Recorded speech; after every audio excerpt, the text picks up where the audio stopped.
analisis protein. Siapa di sini yang suka makan-makan, tapi penasaran nih sama kandungan gizinya? Salah satunya ada protein. Gimana ya caranya supaya kita bisa tahu jumlah atau kadar persentase protein dalam makanan? Gak pakai sihir kok, tapi kita ini pakai metode klasik yang namanya metode Gejeldal. Oke, ada yang salah ya? Oh iya, haknya mestinya itu dihapus jadi Gejeldal. Metode Gejedal adalah metode yang sederhana untuk penetapan nitrogen total pada protein dan senyawa yang mengandung nitrogen. Alasan kenapa metode Gejedal ini lebih cocok digunakan daripada metode yang lain ada 3 alasan. Yang pertama itu waktu analisisnya pendek, kemudian jumlah sampel yang digunakan sedikit, jumlah reaksi atau reagen yang digunakan juga sedikit. Proses metode Gejedal terbagi menjadi 3 tahap utama, yaitu yang pertama ada destruksi, kemudian destilasi, dan yang terakhir itu tahap titrasi. Pada tahap yang pertama yaitu destruksi, kita menambahkan pada labu Gejedal itu berupa sampel yang telah dihaluskan, kemudian menambahkan asam sulfat pekat atau H2SO4 pekat, kemudian kita menambahkan katalis campuran untuk mempercepat reaksi kalium sulfat, kemudian ada tembaga sulfat, dan ada SO3, atau juga bisa menambahkan natrium sulfat.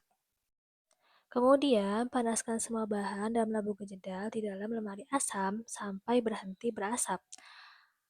Dan diteruskan pemanasannya sampai mendidih dan pemanasan diakhiri sampai cairan berwarna hijau jernih.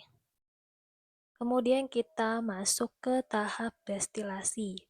Sebelum masuk ke tahap destilasi, larutan yang telah didestruksi kita dinginkan dan kita encerkan dengan air suling atau aquades. Kemudian kita masuk ke tahap destilasi. Pada tahap destilasi terjadi pemecahan amonium sulfat menjadi amonia atau NH3. Reagen yang diperlukan dalam tahap destilasi yang pertama ada NaOH yaitu natrium hidroksida untuk memudahkan pemisahan amonia dari larutan sampel dan juga larutan akan bersifat menjadi basa.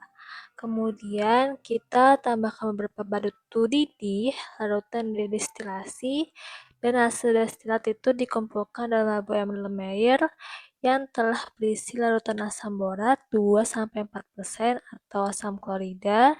Kemudian kita tambahkan juga indikator seperti fenoftalein atau metilen merah dan bentimol biru. Kemudian kita masuk ke tahap akhir metode Gejedal yaitu tahap titrasi, di mana pada tahap ini kita memerlukan alat-alat seperti buret, klatis, klem, dan juga corong. Kemudian di dalam buret ini kita akan mengisinya dengan larutan natrium hidroksida 0,1 N. Kemudian kita titrasi dengan larutan sampel yang telah diisi dengan 3 tetes fenoftalein indikator PP. Kemudian kita titrasi larutan sampel sampai berubah menjadi warna merah muda yang konstan. Kemudian jika sudah kita catat, kemudian kita akan melakukan titrasi lagi dengan larutan blanko.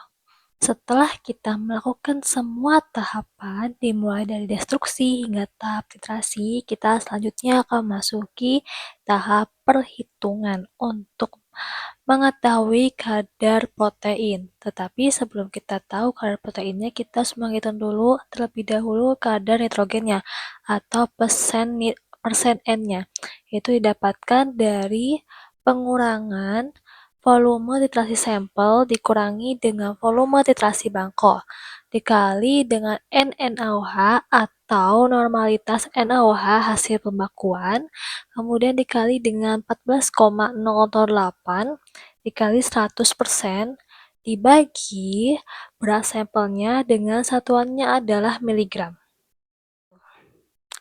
Kemudian, setelah kita menghitung kadar nitrogennya, kita menghitung kadar proteinnya.